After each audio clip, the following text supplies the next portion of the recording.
Sometimes people must be escorted from the VIP section of your life to a regular seat.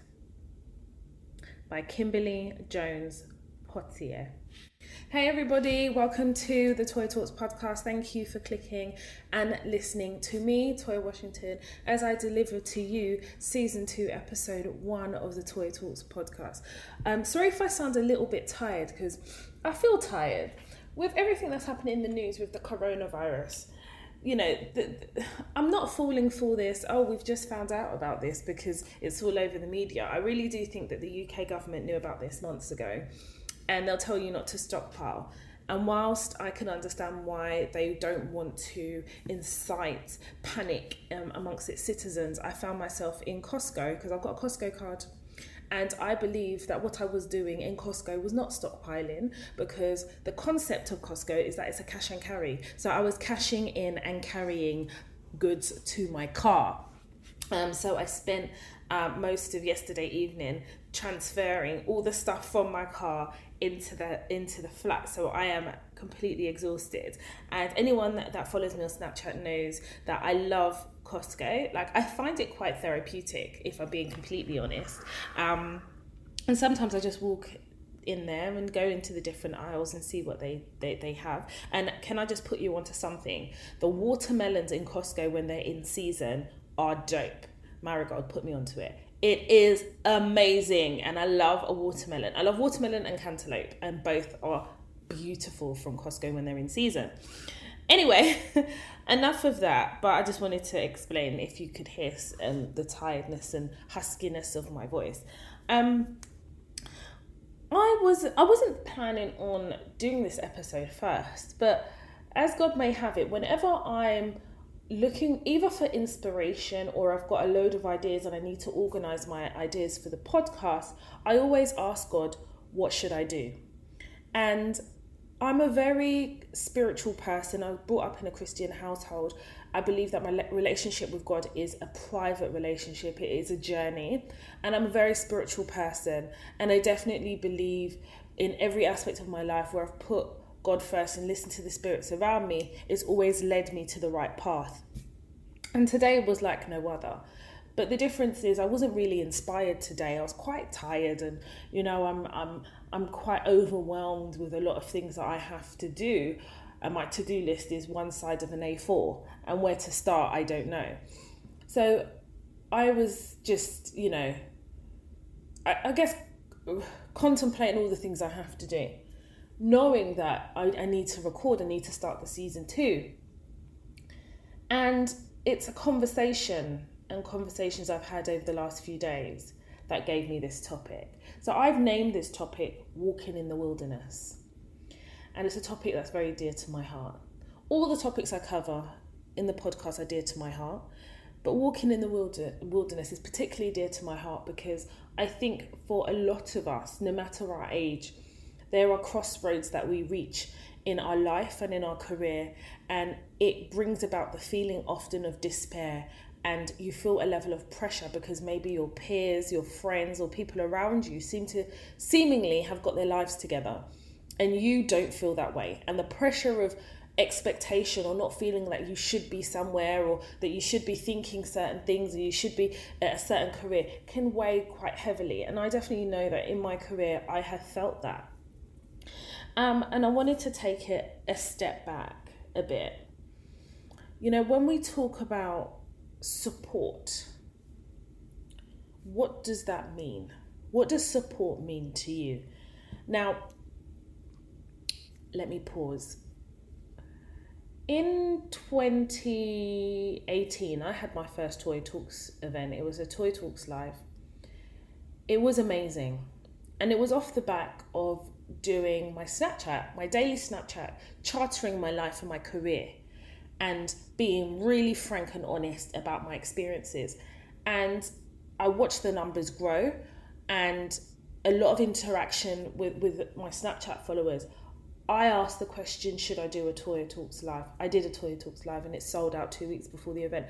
I was so overwhelmed with the amount of women that were engaged. And after the Toy Talks Live, it continued to grow. But I knew that in order to continue to grow Toya Talks, I had to make sure that my mental health was right.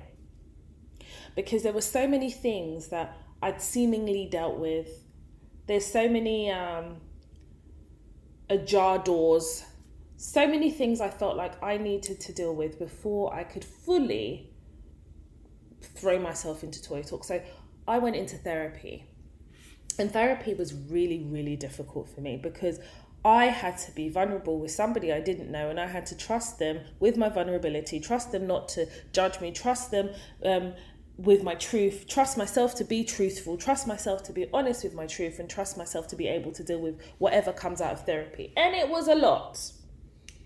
Dealing with my relationship with my mum, my difficult relationship with my mum, and how it's manifested itself into my adult life and into my career and every aspect of my life. Dealing with the possibility of how big Toya Talks could become, the responsibility of Toya Talks and women trusting me with some of their dilemmas and their issues, and being the face of Toya Talks and what that meant. Also dealing with the grief of that I'm still going through with losing my father. It was a lot for me to deal with. And I decided in 2019 would be about self-care, and I wouldn't do a Toya Talks live. So sorry about that, my iPad. So I decided I wouldn't do a Toya Talks live in 2019. And I'm really happy that I made that decision, because what's happened is I've allowed myself to go through the process of therapy. I have allowed myself to enjoy the natural organic growth of Toya Talks, and I've been able to have a lot of time of reflection. So 2020 has been, I would say, it continues to be a journey. I've launched the podcast, and that is purely me coming out of my comfort zone. I'm having another Toya Talks live event this year, and there's so many other things that are happening in the pipeline by the grace of God. But remember, I started this off by, what does support mean to you? It's only through the launch of the podcast that I've been able to see a lot of people in the industry and how they have reacted to me. And the reaction has been very mixed, but more surprisingly, from those people who I thought would immediately support, there has been a deafening silence. And I want to talk about that, because as we grow in our careers, or as you navigate your career, you expect or may expect the support from people that you maybe have supported, and you may have to deal with the deafening silence and what it means and how you are going to work through it. Navigating the social aspects of work as a Black woman is not easy. In fact, I would go on record to say that it is literally like walking into the wilderness.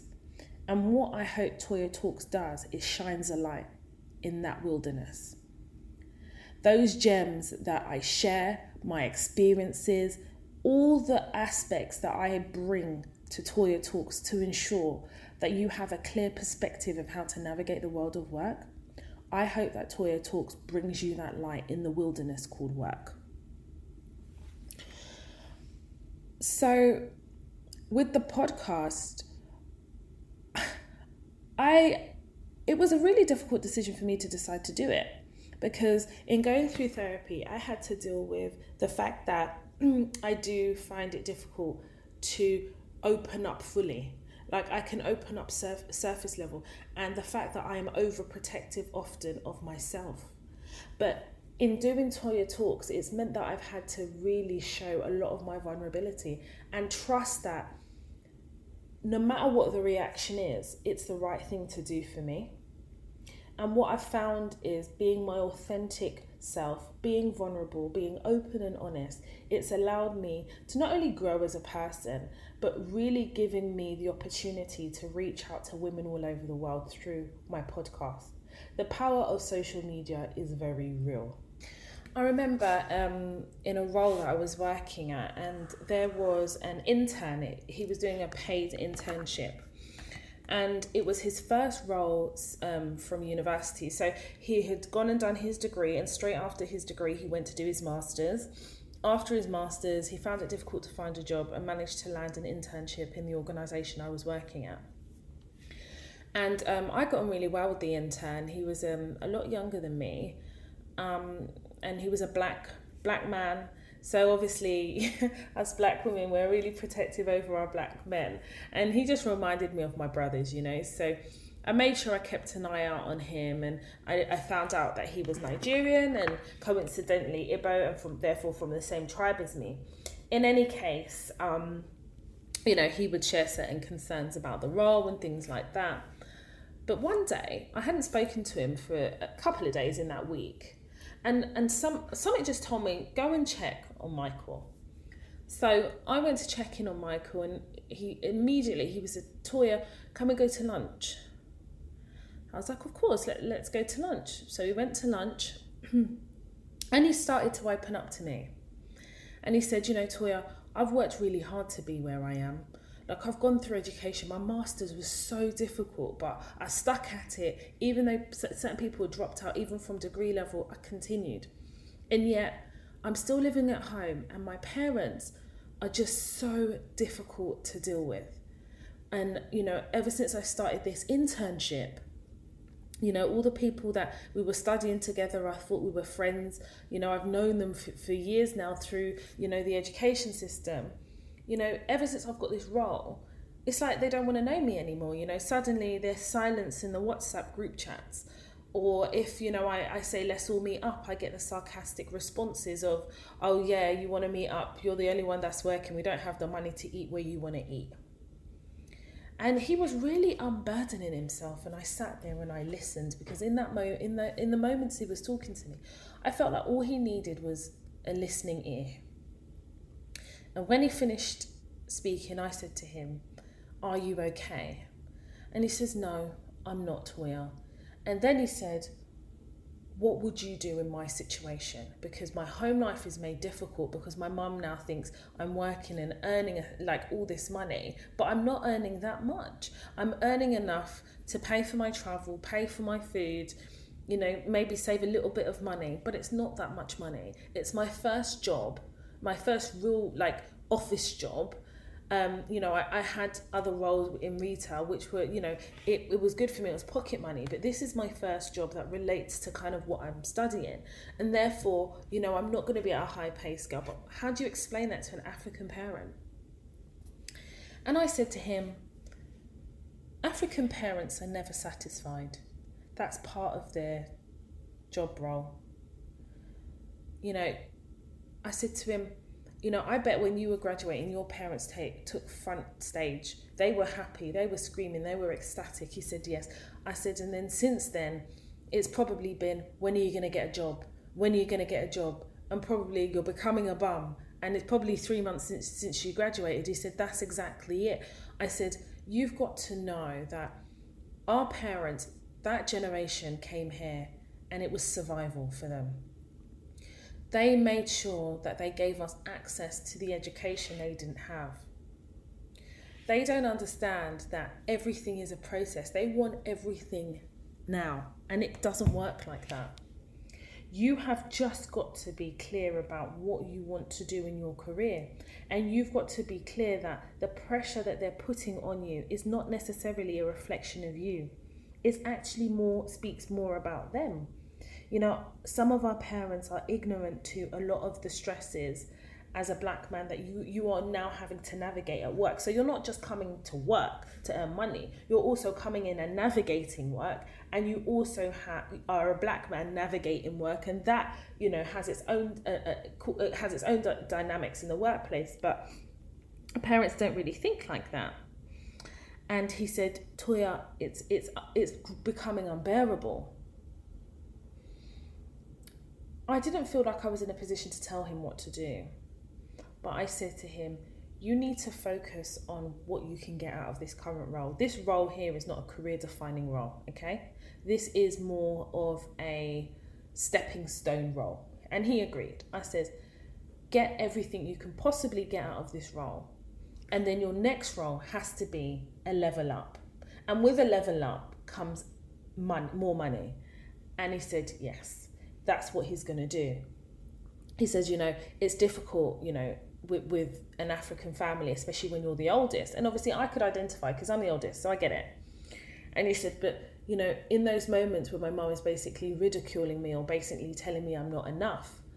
And I stopped him and I said, listen, when was the last time you congratulated yourself? And he was like, what do you mean? I said, hang on a minute. Let's just double this back. I said, you are a black man living in the UK, living in London. You have a degree. You then did a master's. You cleared them. You graduated. When have you ever said, well done, Michael? And he stopped and he looked at me and he goes, I haven't. I said, have you celebrated these successes, these milestone successes? And if you have, what did you do? He goes, Toya, I haven't. I've just been on one thing after another, one thing after another. I said, so you mean to tell me you haven't stopped to say, well done, Michael? He said, no. I said, so what are you going to do to celebrate these successes that you have achieved? And now you've got a third success in succession. You have an intern, a paid intern role in a really, really high profile organization. He said, Toya, I never really looked at it that way. I said, how can you expect people to support and celebrate you if you don't do it yourself? He said, you know what, Toya? I'm going to celebrate this because I've worked really hard. And when I look back on all the sleepless nights and all the times when I wanted to throw in the towel, I stayed and I walked through the graduation ceremony and I didn't even want to stop to take a breath. I was already thinking about, right, when am I going to get a job? I never actually took the time to actually appreciate how difficult it is to have gotten to the level I'm at. And I'm going to do that. And you could see it felt like a weight lifted off his shoulders. Now, from the family perspective, it's really difficult to advise somebody what to do with family because everybody's family is different and it means something different to them. But I sent him a message and I then tweeted and posted it on the Toya Talks Instagram page, and I will read it. Most African parents will emotionally abuse their kids in their childhood and would be wondering why in adulthood their kids don't want to be friendly and trusting with them. There are African parents who honestly see their children as a meal ticket and investment. Don't get me wrong, I believe in giving back and helping your parents, but I don't agree with the emotional and mental blackmail exercised by some African parents in their pursuit of financial freedom. The child gets a job fresh from uni and the pressure is applied and activated. I extend this post to the workplace. School doesn't teach you how to navigate the workplace. The first encounter of the workplace is what your parents tell you, but this still doesn't prepare you. Our parents, often first-generation immigrants, have a different mentality when it comes to work, almost subservient. The conflicting messaging is often confusing, hence why I created Toya Talks. Mental health is something I'm passionate about. Our parents raise us the best way they can, but when it comes to work and navigating work, our parents have a subservient view. The pressure of work and home life can be overwhelming. I genuinely think therapy is so important, and even more so to those African men and women in the workplace. We carry a lot and internalize a lot. The work becomes foreign to us, and there the seed is sown. I don't believe in some of our African parents when they push this notion of seeing their children as a road to financial freedom. It's a pressure that we carry on our backs like a rod, and it is the most uncomfortable feeling ever. What our parents don't realise is if they continue to pour love, encouragement and support onto their children, what will happen is you will encourage that child to go out every day. Despite how difficult the working world is, they will go and they will navigate and they will forage a way through. And when they're in a position to, they will start giving back, sowing back. But instead, I think a lot of our African parents become quite frustrated with the process and the process of, getting your child through education and then through the working world, because it's not clear cut, the working world. And unless you are prepared and what you will encounter, the working world almost seems impossible. And then you come home to be told that you're nothing. So you go into work and basically you're treated like dirt, right? In the white construct of the working world, basically being told you're not going to progress, you're probably just going to stay where you are. But hey, your job might be in threat, so make sure you give 1,000%. We'll only invest probably 20% in you. You deal with that on a day-to-day basis. Do I talk about the discrimination and the blatant disregard for humanity in the workplace? Then you get home and you're told that you're nothing, that you're slow, that you're not, what's happening with work. You need to progress. I know you've been there for 6 months, but you need to progress. And all that pressure is amalgamated into one human being.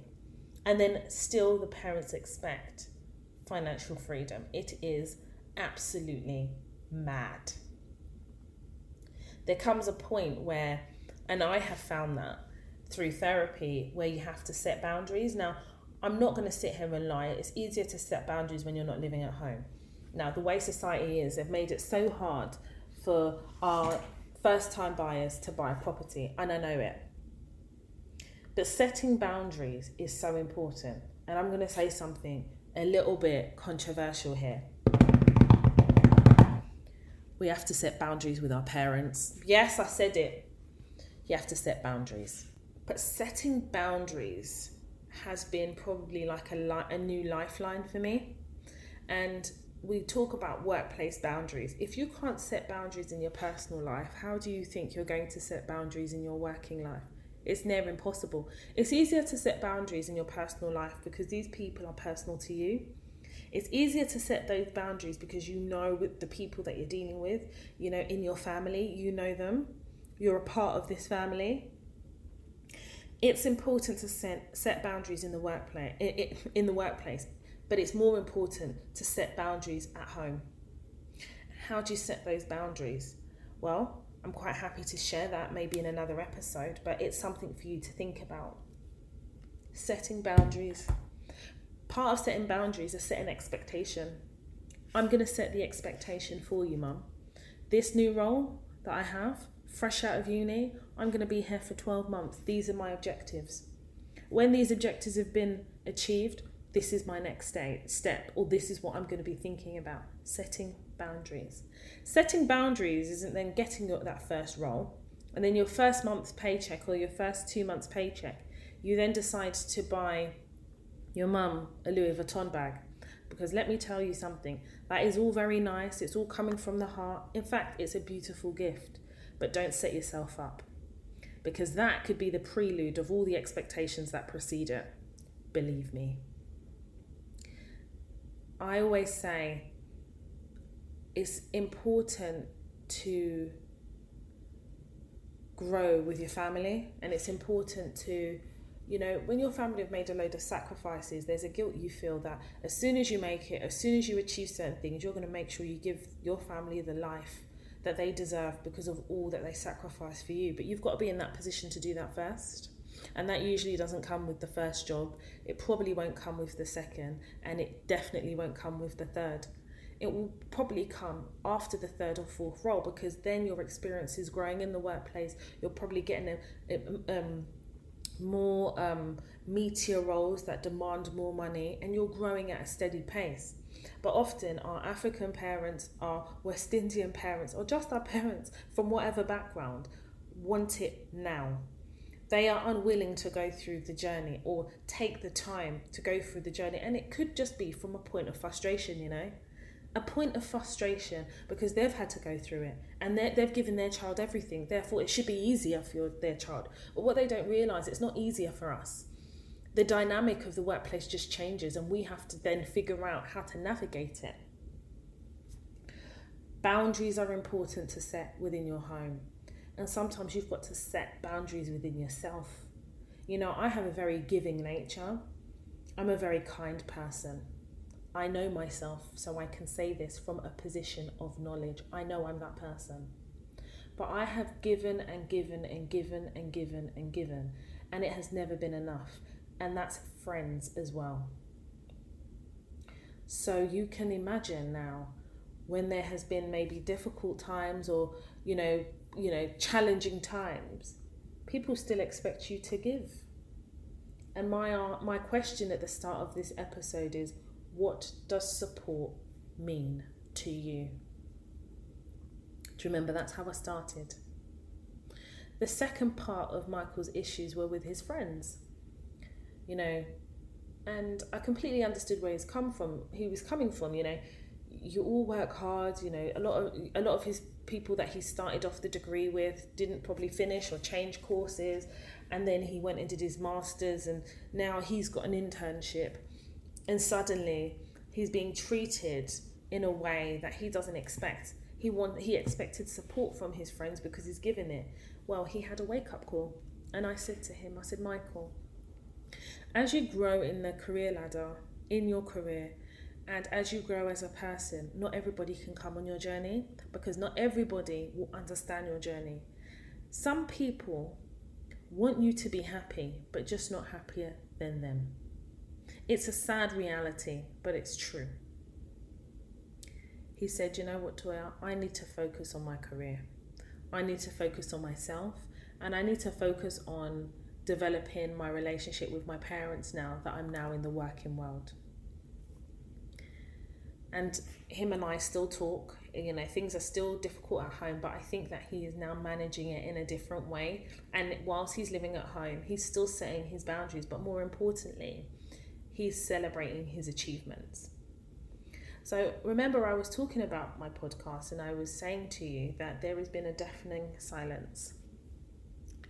And I realized something. You can have a clean heart, clean hands, support others, be there for others, celebrate others. And when it's your turn, people just won't. And there are many reasons for it. But I found that one of the main reasons for it is jealousy. Remember I said people often want you to be happy, but just not happier than them. Jealousy. People often can see your potential and your greatness and are fearful of what that will bring. And what that brings is success, and they're fearful of it. So rather than support you, they do nothing. They say nothing. Saying nothing and doing nothing is showing a lack of support. And I always say my prayer to God, show me. But I'm never prepared for what God shows me. And God shows me, believe me, he shows me. Maybe you guys should do it. Even if you don't believe in God, but you're spiritual or you have a belief in anything, ask the question, show me. God, show me what it is you want me to see. Show me the things that you need me to see. And show me the things that I have to see. And be prepared for what will be revealed. When someone shows you who they are, believe them. When someone shows you who they are, believe them. When I was in university, I did my degree, and the people who filled the auditorium weren't the people in the third year. I then graduated. I had a couple years of just working different industries, then decided to go to law school and study my LPC. And I remember during my LPC, I was a bit like the odd one out. Everyone wanted to be the lecturer's pet. I just knew that my dad had paid for this out of his own pocket, and I didn't want to let him down by not passing law school. So I gave it my all. I was sick, headaches, you name it. I sacrificed a lot, and I did it. But during the course of law school, there was a lot of like cliques, and they used to see me. I used to come in full face of makeup, then I used to wear weaves, used to get my nails done, and I was like the class joke. Toya, are you really going to write exams with those long nails? Oh, Toya, how do you have time to study when you're doing your makeup? People used to mock me. And, I'd give it back. I'd be like, what are you talking about? Don't talk to me like that. Da, da, da. But I was the joke. I'd walk in and you could hear people sniggering. You would hear them sniggering. And then obviously, you talk to people or whatever. And, I shared that my dad was a lawyer. My dad had been an accountant for 25 years and then decided to retrain and become a lawyer. So, I was quite proud and I'd share that. And, that didn't go down well. I'm like, that's my dad's journey. It's not mine. And I secured a training contract. And I shared it with people I got on with, and they shared it with other people. And then it got into the ears of people who don't like me, whatever. And then you kind of watch people then just act like, oh, okay, well, she got a training contract. We'll be friends with her. Who knows who she's connected to? But I didn't finish I did 6 months of my training contract, and I made a decision that being a lawyer wasn't what I wanted to do. I had, people think that because you study law, you should be a lawyer, but the skills that you acquire through the course of going, studying law at degree level or going to law school, I felt like my skills would be wasted being a lawyer. That was just my personal view, okay? I have friends who are lawyers, and some of them are happy, some of them are not. But for me, it was about what I wanted to do. My dad said to me, you know what, Toya, you've got the education, you can do anything you want. And even if you wanted to come back and retrain as a lawyer, you can do that. Go out there and conquer. That's what my dad said. And I decided I wanted to, whatever it is, I wanted to do contracts. I loved contracts. And then I wrote a list of all the things I was good at. So I was good at negotiating, I was good at drafting contracts, I was good at talking to people, I was good at explaining things to people. So I wrote this all in a list, and then I started typing things in Google. And I knew I loved contracts. I scored a distinction in contracts. And my contracts lecturer had told me, she's like, Toya, you really need to look into this because you're really good at contracts. I then later discovered there was such a role called contract manager, and that was my career path. And I became senior in certain places. Other places I was just a contract manager, until now that I'm a contract consultant. So I consult organisations and I work for myself. But at the point in which I made the decision that I didn't want to, continue with my training contract, and people would say, "How's your training contract going?" Because I was doing it in tandem with law school. I said, I'm not doing it anymore. And that spread like wildfire. And it was straight back to the drawing board of mockery. And I was mocked at. People were like, oh, you're just taking it for granted. You know how long people have been applying for a training contract and you've just walked away from it. And there was just a particular group of people who I thought were my friends. And suddenly at law school, I didn't really have any friends, maybe one or two by the time I left. So I went ahead, contract management. Do you know all those people from my law school? And I say all those people, but the people who I, had interactions with, positive and negative, they've all reached out to me over the last couple of years to tell me, Toya, how'd you get into contract management? Toya, I think you made the right decision. Or Toya, it's been 3 years, I've been trying to get a training contract, I can't get one. I say this story to say, your journey is yours. How you navigate that journey is up to you. Had I done what people expected me to do, I would be really unhappy. I really didn't want to be a lawyer. I would do prison visits and come back depressed. I was training to do my police station accreditation so I could be an on-duty solicitor. I was miserable. Miserable. I knew it wasn't for me. I knew I didn't want to be a lawyer. It's like I assimilated all the skills, but I just didn't want to use it in a law firm. I just weren't interested. I'm so happy that I followed my heart. And it was a calculated decision. It wasn't like I just decided out of the blue. No, I sat down. I wrote things down. I really thought about it. And yes, the fact that my father supported me was a big plus because it meant that was one less thing to worry about.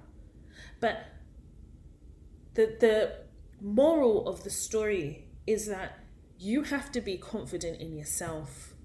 And I am going to do an episode about stepping into who you are in your career, because you need to step into who you are and be firm in who you are as you're going into the workplace or as you're developing in the workplace, because the workplace will eat you up and spit you back out in bits.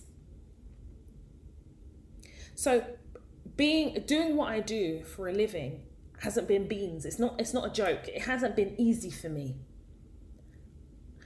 And knowing that I trusted in my path and I was convicted in what I wanted to do gives me so much joy, because it means that I had a passion and I followed it through. And everybody around you may seem like they've got it together or they know what they're doing. They're just trying to figure shit out like you. They're just speaking it out loud that they've got it together, because if they feel like if they convince you, they can convince themselves. No one's got their shit together, you know. You can't have your shit together because you don't know what life is going to throw at you. It's okay to walk in the wilderness. It's okay to try and figure stuff out. It's okay to be confused. It's okay, because through that confusion will be the reality of what you want to do. My mum always says to me, no condition is permanent. So the condition of confusion is not permanent. But don't you realize that before you can walk into what it is that you are destined to do, there is crossroads and confusions as you figure it out.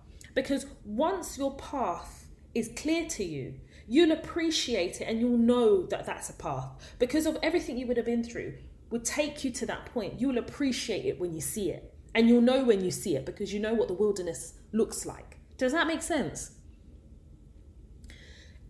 I continue to go through crossroads in my career. Of course you do. I'm 35. It doesn't stop. Hello. Listen, crossroads in your career doesn't stop. Hello. It really doesn't. There was a crossroad. So I went through that crossroad when I decided I didn't want to continue with my training contract. So that was a crossroad. I went through a crossroad when I'd gained enough experience as a contract manager, and now it was like, okay, I need to go into the next role that will make me more senior. Am I ready? That was a crossroad. There was another crossroad of, right, I've been in this organisation for 2.5 years. I haven't grown. What next? That was a crossroad. I want to own my own business, like, and just, you know, be a contractor. There's always going to be crossroads, and they're terrifying. They are, because it's a lack of control. Like, I like to be in control of my career, but I realise that I am not. And if you want to make God laugh, tell him your plans, is what they say, right? I know I'm not in control of my career, but I have a clearer view of what that career looks like because I'm walking through the wilderness. I have some light now. I have some experience, and I have conviction in self. It's easy to look at others, especially peers, because our parents have been comparing us to their friends' children for years, right? So why wouldn't we grow up comparing ourselves and having those thoughts of, am I better than, or putting yourself down, or lack of confidence? Of course you're going to have that. But I want to tell you this. You may be looking at this friend over there who seemingly has it together, meeting all those milestones that your mum and dad tell you that you haven't. But are they happy? What does happiness look like to them? You don't know what people are going through, you know. Everybody wants to look at everybody in HD. And you know what I find, especially in the area of social media, where you have access, people will go on YouTube and watch influencers and think they're living their very best life. You don't know what these people are going through, you know. People will only show you the bits that they want you to see. So for YouTubers, influencers, they're going to show you the positive bits. They won't show you when their money is running low and they're looking for their next brand sponsor. They're not going to show you some of the heartbreak that they're going through in their family home that has defined them in their life. They're not going to show you the fact that they're in a relationship that they don't want to be in, but they have to be in, or they feel that they have to be in to keep up appearances, because that's what brings in the numbers on their social media. What people won't show you is some of the demons that they're wrestling with, that they refuse to get help for. They will just come and show you the great best bits. You have to remember that these humans that you're comparing yourself to, these people you're comparing yourselves to, you cut, they bleed. They cut, they bleed. They're humans just like you. Everybody wants to be financially comfortable or be financially free. Everybody wants to be able to travel. Everybody wants to be rich. But the reality is we can't all be rich. We can't all travel. We can't all. I used to say this thing when I was younger. At one stage, everybody wanted to be a musician, but not everybody is supposed to be on the stage, darling. And that is life. Everybody wants to be whatever, but not all of us can. Everybody has a different calling, has a different path, has a different trajectory. I'm 35, I am not married, and I don't have any children. Oh my God, some of my African aunties, do you know, recently at my brother's wedding, who actually happens to be younger than me, my auntie had asked me, and she kept goading at me, and everybody keeps warning her to just stop pissing me off, because at some point I'm just going to give it to her. But she didn't listen. And she kept saying, when are you going to get married? When are you going to even have a child? These times, this woman is saying all of this to me, knowing full well that a month before she sent her child back home, tricked the child into going back to Nigeria because the child was getting into all types of trouble here in the UK. So then I said to her, Auntie, I will get married when you get married. She said, what do you mean? I'm married to your uncle. I said, is it actually legally recognised in this country? And I got up and walked off.